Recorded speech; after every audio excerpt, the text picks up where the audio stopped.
So we'll sing the verse once through, and then we will sing it twice as a round. So the choir will help you with the round. We'll do our best.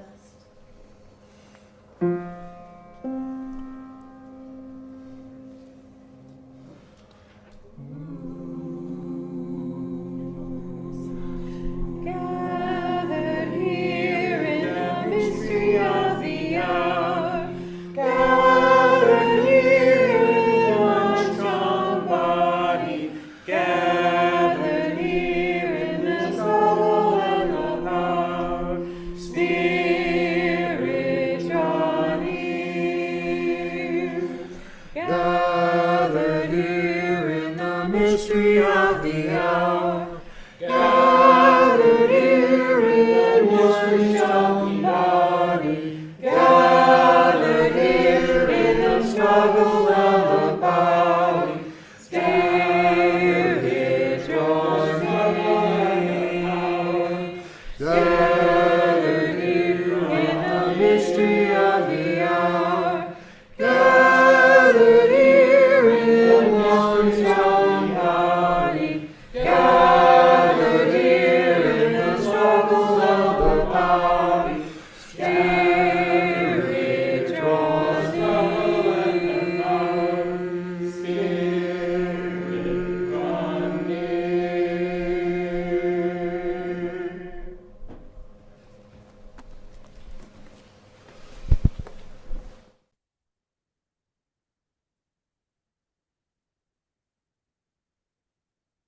Welcome and good morning.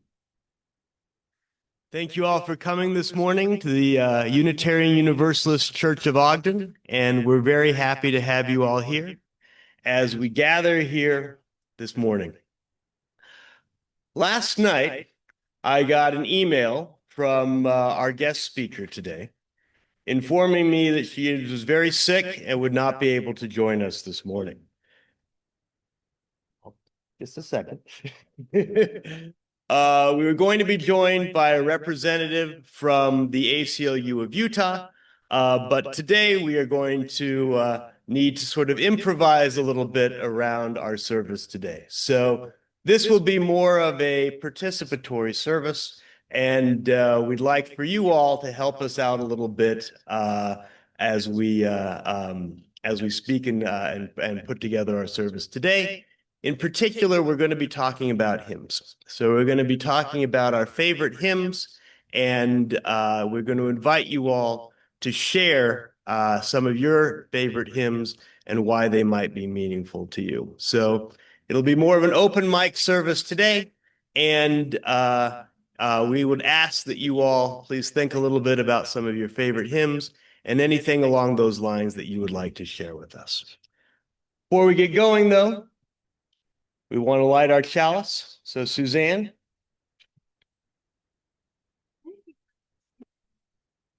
There you are. Okay.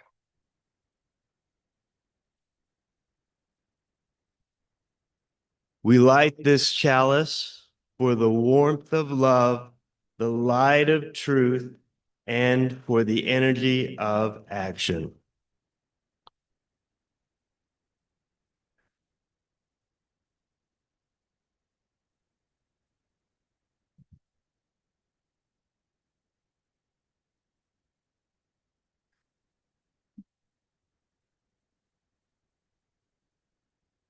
All right. Thank you, Suzanne. Welcome again. And please remember to, if you can, turn your phone to do not disturb or airplane mode.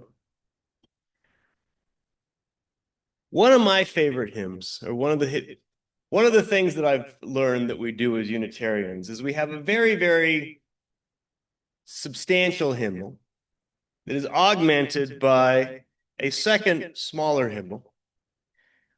And we've got about 15 or so hymns that we actually tend to sing. And so there's sort of a standard repertoire that we tend to go to and sing consistently that are songs that are beautiful and meaningful and not too hard. And so occasionally we will try a different one and we'll try to branch out and do a new one. And sometimes that works and sometimes it doesn't. And I remember this was a number of years ago, but when I was at First Unitarian Church in Salt Lake City, the music director had decided to do a more complicated hymn that was repeated 5 times and had this bridge between the 4th and the 5th. So we kind of, built up to the 5th verse. And the first 4 verses we struggled with. And then he was sort of playing the bridge and about ready to go into the 5th one. And as it was sort of leading into the 5th, I said, "We'll get it this time." And unfortunately, I said that a bit too loud and people thought it was a bit too funny. And we barely got through the 5th verse. So, yeah. So, one of my favorite hymns, and this is something that I went to this leadership retreat that the UUA, or the Mountain Desert District in particular, used to put together, which is called the Russell Lockwood Leadership School. It was a week-long program, actually, over the summer. And one of the things during that we talked about was hymns that we enjoy and our favorite hymns. And I was in a group with an English professor from College back east, and she said that one of her favorite hymns was 188, which is this simple hymn, "Come, Come, Whoever You Are," which is one that I think we know. And these are words adapted from Rumi, and she brought my attention to one particular line here, and she said that it was meaningful to her. And she said that, and that was this line, "Lover of leaving." And she said that she wasn't a particularly outgoing person. One of the reasons that she was not particularly involved in church for many years, and one of the things that she still struggled with, is that she said she was a naturally inverted person or introverted person. So perhaps, yes. So she was a naturally introverted person, and she preferred to be alone and reading far more than she would usually prefer to be within a group, particularly a group of people she didn't maybe know all that well, and trying to make small talk. And so she felt that the "lover of leaving" phrase particularly called to her. And she liked that what this was saying, or at least what this was saying to her, is even if you'd rather leave, even if this is something that you might not be comfortable with, you are welcome. And please, whoever you are, it's okay. It doesn't matter. This is an opportunity for you to get to know some of your neighbors and to get to know some other people, and to come even if you are a lover of leaving and would prefer to leave. We can. I don't know if that was the plan. Well, what do you all think? Let's sing it. All right. Joseph, you okay with that? All right. So 188, the song is "Come, Come, Whoever You Are." And it's one of those ones that we do frequently, so you probably know it. So why don't we even stand and sing it all together?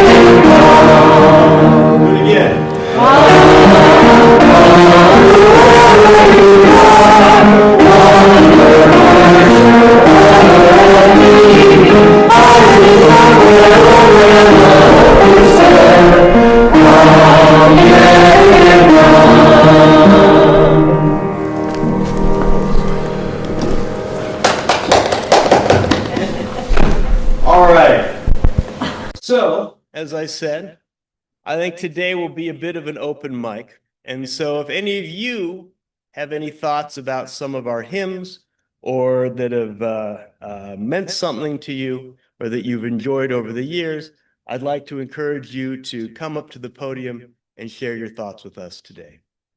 Looks like we got a first one. Oh, if you need a reference. Welcome, everybody. You notice I jumped up real quick because the last time I was here, they were asking for volunteers, and I kept trying to stand up over and over and over again. And I was always getting seconded by somebody. That's right. I am short and I love it. So, little bit of history. My favorite hymn, or one of the many, is on page 313. Let It Be a Dance. Okay, and that goes back, Marilyn and I have a great history with this one.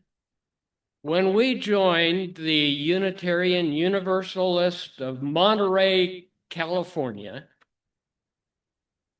who they actually had the church in Pacific Grove, or is it Pacific Grove? I get the groves mixed up. Anyway, we met there. And it was 23 years ago that we did this, as my calculations are right. And I remembered they had this song and we sang it.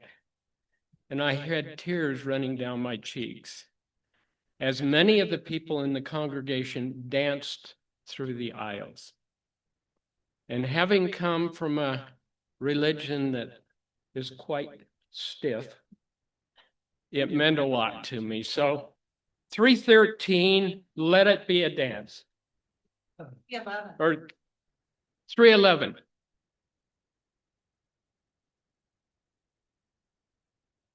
Oh,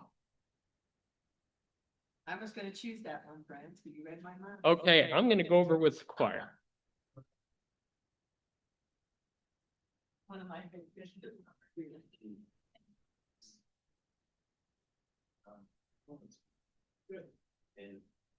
My favorite one. This page is like. I'll try to be careful. Okay. I'm going to stand. So I'm gonna. What I'll do is I'll play this as an intro. I'll come stand next to that. Do you want to dance? Let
Good morning. So as a scientist, I can't help but share some science if y'all can humor me. I have always viewed music as a spiritual practice. Even though I identify as atheist, I still very much enjoy music. And when I left the LDS church many years ago, it was one of the things I missed was singing in together with, big groups of humans and sharing that, that energy. And there's a condition, psychological condition called elevation that is produced when large groups of people sing together. It's kind of like you all kind of share this feeling of heightened sense and unity and connectedness. And I always wondered, like, well, what came first? Was it to humans? Was it language or was it music? And a lot of people believe that music was before language, and that because if you think about infants, they will respond to music in the womb, and even before they have language. And there's archaeological evidence of like 40,000 years ago that there were instruments, as well as like nonverbal communication, that you can use music as nonverbal communication, and that you can convey emotions with different tones or different melodies or combinations of notes. And so there's a lot of people believe that actual music was the foundation for spoken language.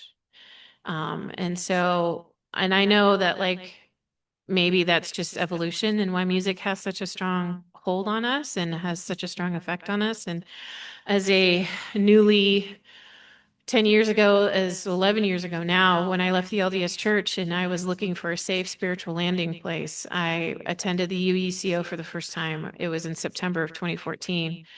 And I remember one of the first Unitarian hymns I heard that day was Blue Boat Home. And it brought tears to my eyes, much like Brent. It hit a chord, and just those words and how like beautiful they were, and they were kind of sciencey too, which I liked. And so it just spoke to me on this deep level and let me know that if this place had such beautiful music, then it would probably be a cool place to hang for a bit. And I've never left. So kind of stuck to me, and it was my gateway drug, I guess you could say, to Unitarian Universalism. So it's hymn number 1064. It's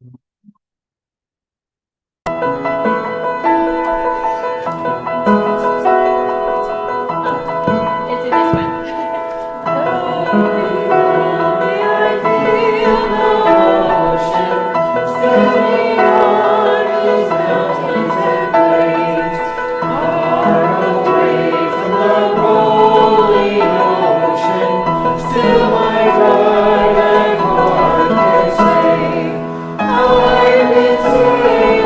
I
flyers out the door for another No Kings Peaceful Protest.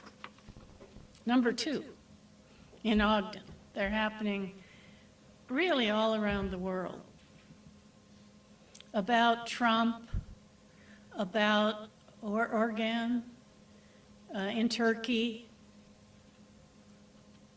Putin in Russia, but they have to be very, very careful. It's in Ogden, our town, at the municipal building, Saturday, October 18th, this year, from 10 to 12. And the address is 2549 South Washington, Ogden, Utah. Believe it or not, I'm done. And this is very important. There's going to be thousands of people there again, I'm sure.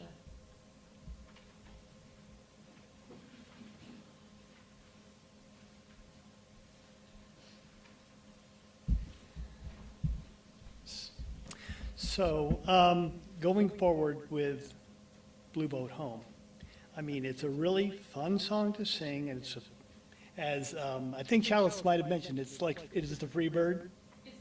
It is the free bird of this church. But it touches me personally in that I grew up in a nautical family, and there's so much in that song that addresses the 7 principles. It's like when Peter Mayer wrote it, it was like he had a copy of the principles in front of him, and he was incorporating almost everything that was in there. And if you think back, like the time before radio communication, the time before LORAN, which is long-range navigation, which was created by a movie star of all things, you needed to know very concrete scientific things, or you would get lost. And once you were lost, the ice flows might capture you, and then your ship would be scuttled and you'd be gone for. So you had to know things like time, relevance to the heavens. You had to know how to read not one compass, a compass that tells you the direction your ship's going, but also a compass that tells you what time it is in relationship to your ship's direction. And I collect old brass compasses, and I have like one of each of these compasses, but the two of them together with your chart in front of you will tell you within a couple of 100 miles where you are. And it's like if you're trying to get to Hawaii or Maui, you need to know where you start from to end up where you belong. And so it just kind of reaches out to me, and it's like, and the lines in it like, I was born upon the fathoms. When we think about how much of this earth is covered by water, it's like we all were born on land, but our world is born of water. And so we, by virtue of that, are also born of water. And we need to take care of the oceans. We need to take care of the pollution that's in them. And live in peaceful consort with the world that we call our Blue Boat home. So to me, it just means so many more things than just that catchy, beautiful song that's just fun to sing. And it's like singing a sea shanty is just fun to sing that way. But there's just so much more into it for me personally. And it fits Unitarianism extremely well.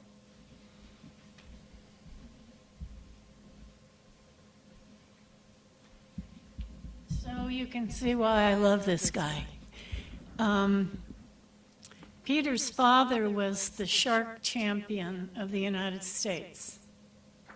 A shark is like the boat we had it folds up, and it's a catamaran. Unfortunately, he got hit by lightning when the mast struck a wire overhead, and it pretty much did him in. So life is a bunch of luck and unluck. And my mother's cousin, Richard, didn't go on that ship that got icebound in the Arctic. What was the name of the? Yeah, but who led it? That famous Arctic explorer. He didn't go because he was a little guy. His mother didn't want him to go. It saved his life.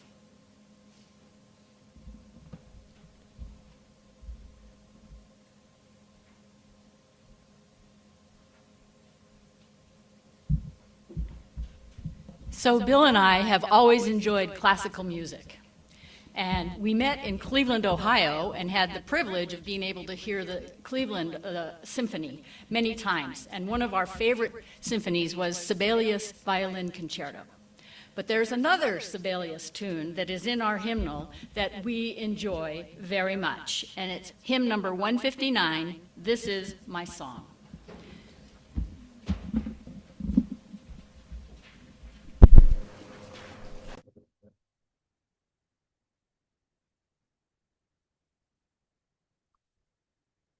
Not difficult.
Well, since all the songs that we have sung so far have been my favorites, I had to go back through the book and find one that has spoken to me since I first came to the Unitarian Church, and that is Spirit of Life. Number 123.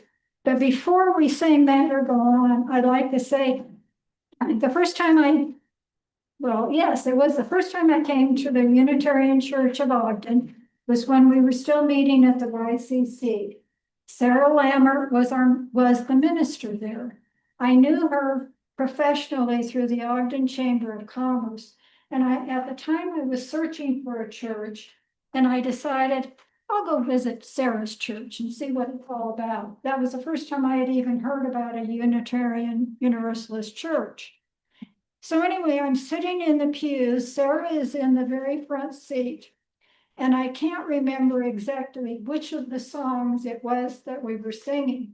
But as we were singing, Sarah was moving to the music. And for some reason that spoke to me as I want to be at a church where they're moving to the music. And that's where I've been ever since. I never continue to search in Ogden for a church to go to. I knew I had found where I wanted to be. So, Spirit of Life. I've always enjoyed this song.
Good morning. My name is Sandy Cruz. I am visiting here from the Boise, Idaho Unitarian Universalist Fellowship. I'm very pleased to be here. I have family here in the Valley, so it seemed like I was good time to visit you all, and I'm glad that I found you. I love that so far I've known all of the songs. Okay, Blue Boat Home, that's our favorite too.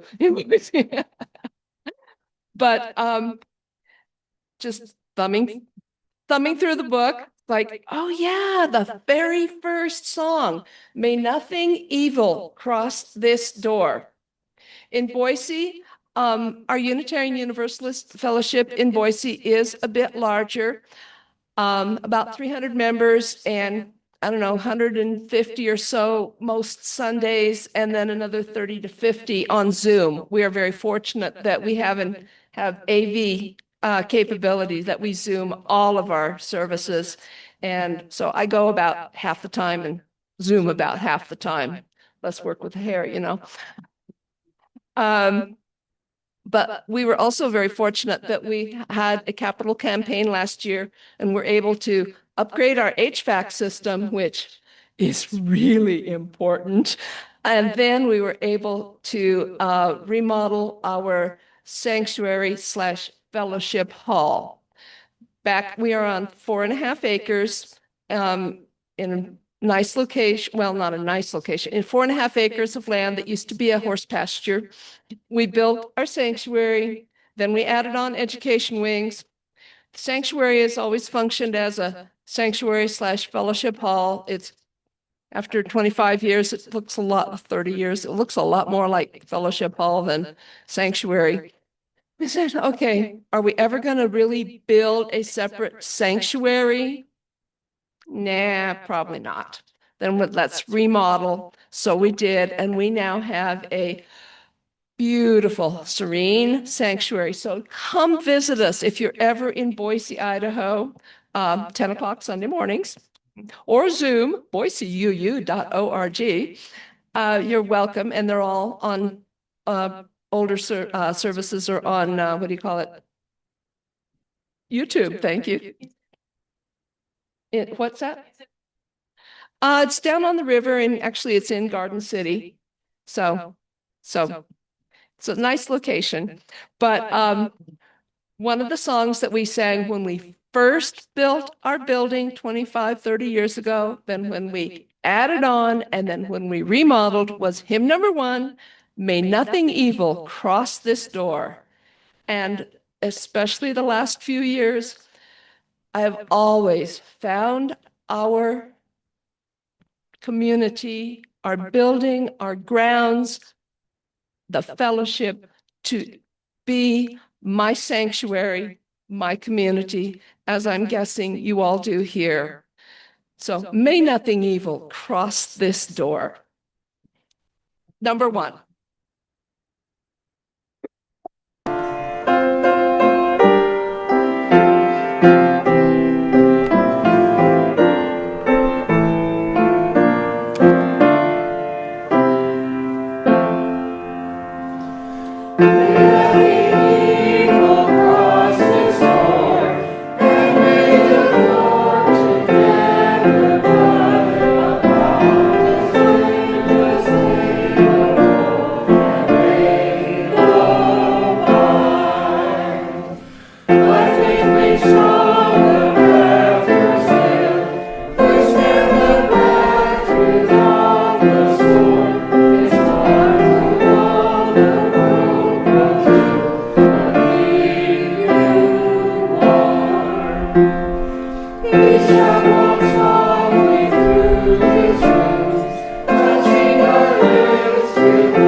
I don't want to go up there, but the song I think is be appropriate for the situation in our country today is We'll Build a Land, 121, and we sing that song next.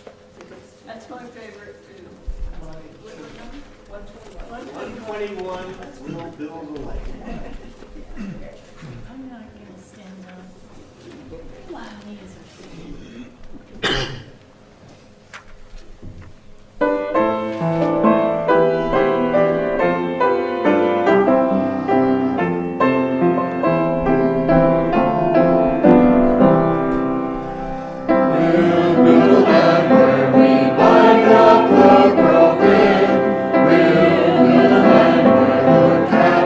Go free.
down. In the meantime, Dylan, have you heard how Marianne is? I'll give you an update. What? I'll give you an update, Turtle. Good. Unlike many of y'all, I was raised a good Southern Baptist. My father was a Southern Baptist, and I was raised on the old timey hymns and how great thou art and things like that. And I remember my father, he would sing those hymns while I was out in the pasture. We grew up on a small acreage and everything, had a milk cow, some beef cattle, things like that. And the song he favored overall was not actually a hymn, but to him it was. And it was called On the Wings of a Snow White Dove. I don't know if y'all remember that, but I could hear him out in the pasture just singing at the top of his lungs, calling the cows in to milk and to feed.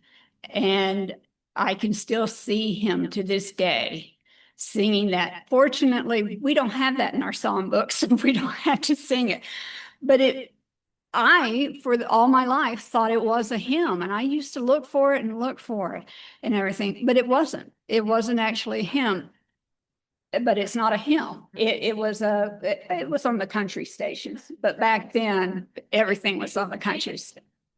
Yeah, I was. But I just wanted to point out that it doesn't have to come from a hymnal to be spiritual.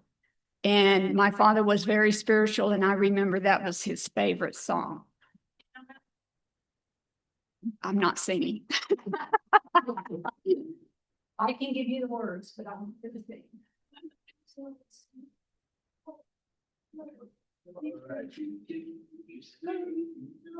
Like the sun on the wings of Thank you.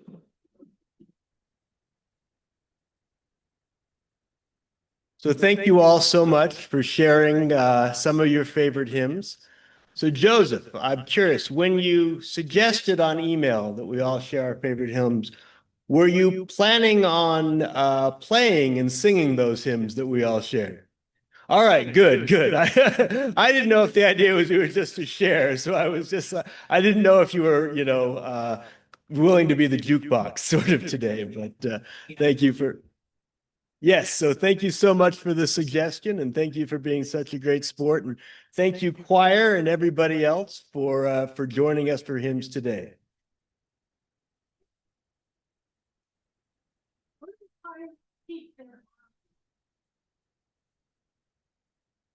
My lovely husband, Peter, invented this, I think, no, he didn't, okay, but the pirates keep their armies in their sleeveys. I've heard generals keep their armies in their sleeveys. Generals keep their armies in their sleeveys, right?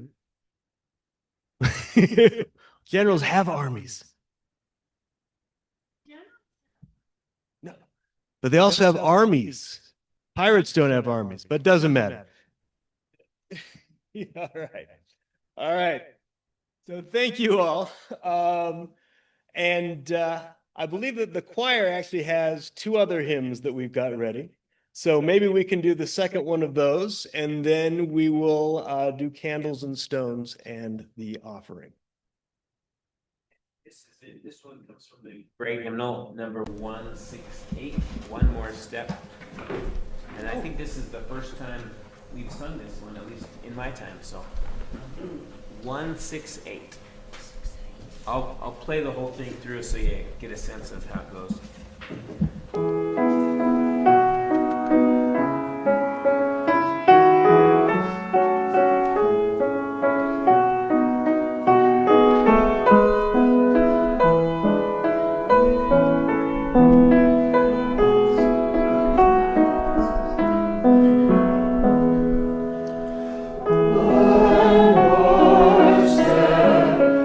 will take one more step.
And given that we have a closing hymn, we actually will sing one more song. So that was remarkably appropriate. All right. So now we will engage within our weekly ritual of candles and stones. Please join us as you are willing and able to light a candle of hope and deposit a stone of sadness or remembrance.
Thank you all.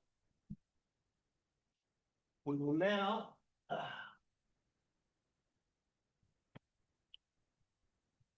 have our offering. Our offering is an opportunity to support the work of this church and all that we do both here and in the community. Can I have 2 volunteers to pass the offering baskets? There you go. Thank you so much.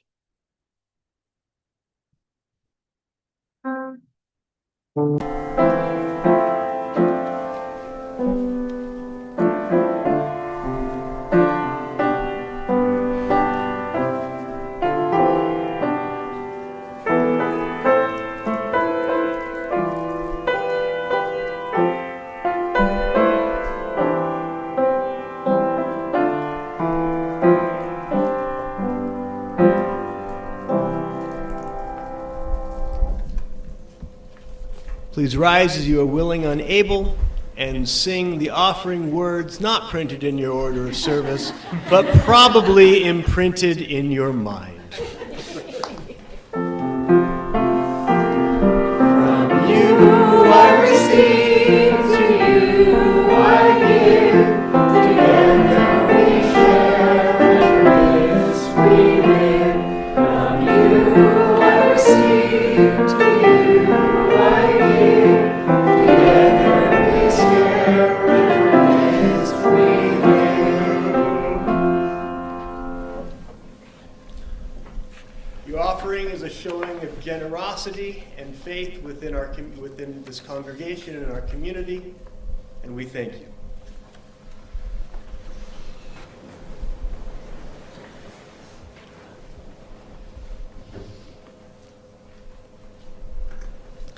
So, an update on Marianne. So Marianne has been struggling with complications from her heart surgery, and she is going to need to be away for at least a few weeks. So if you notice a decline in the quality of the newsletter, that is not her fault, that will be my fault, but so she will not be able to handle the newsletter. Also, I will try to keep an eye on the admin email, but if there's any administrative things that you need done, please also just send me an email and I will try to handle them. Suzanne. She goes into the hospital. If she gives me an okay, I will do so. Yeah. Yeah. Yes. So we will, yes. So we will keep you informed as we know more and as that develops. But we're all hoping for her and that we're able to get this figured out and she has a speedy recovery and is back to her full administrative role. Any other announcement anybody else would like to share? All right. Well, because we haven't done it enough so far today, let's sing another hymn. Let's sing our closing hymn, which is which one? 348. 348, which is Guide My Feet. Guide My Feet.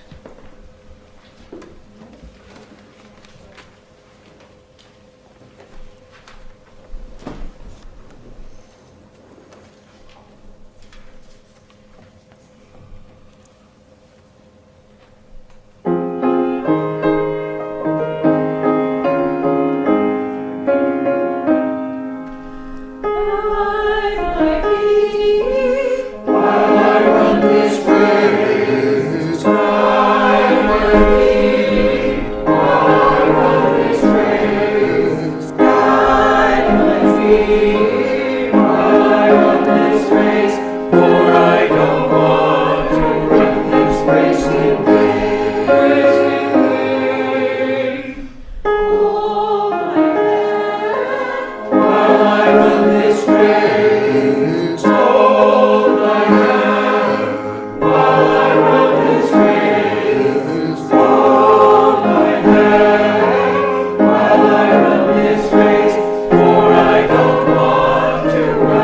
disgrace in vain.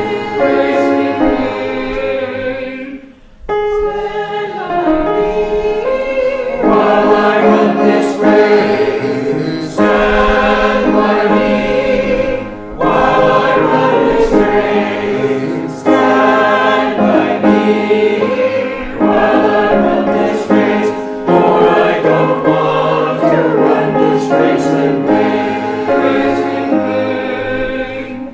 Search my heart. While I run this race, search my heart. While I run this race, search my heart. While I run this race, for I don't want to run this race in vain.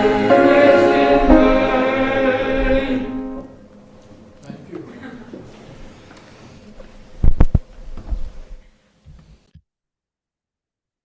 One other announcement that I just remembered. We've seen an uptick recently in fraudulent impersonation of church members. So if you get an email from somebody claiming to be me, for example, or from somebody in this church that seems a little strange, maybe it's signed president or something like that, and it's asking for bank information or passwords or gift cards or something like that. That's almost certainly not me or not someone from this congregation. So just sort of be on the lookout for that. And if it seems at all suspicious, don't reply and let me know. Yeah, and don't click on the links.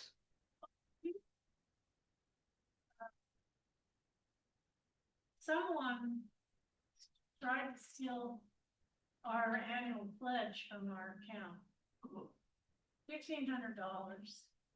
And so America First, I love that thing. They notified us, or you notified them.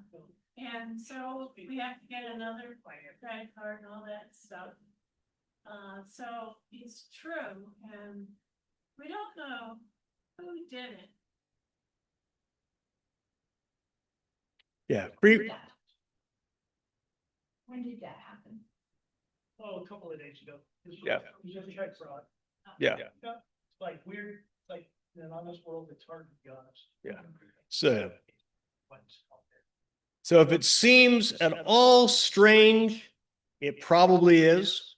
And so just keep your eyes out and, just letting you know we've seen more of it recently within this congregation. All right. So thank you all again. We extinguish this chalice, but not the warmth of love, the light of truth, nor the energy of action.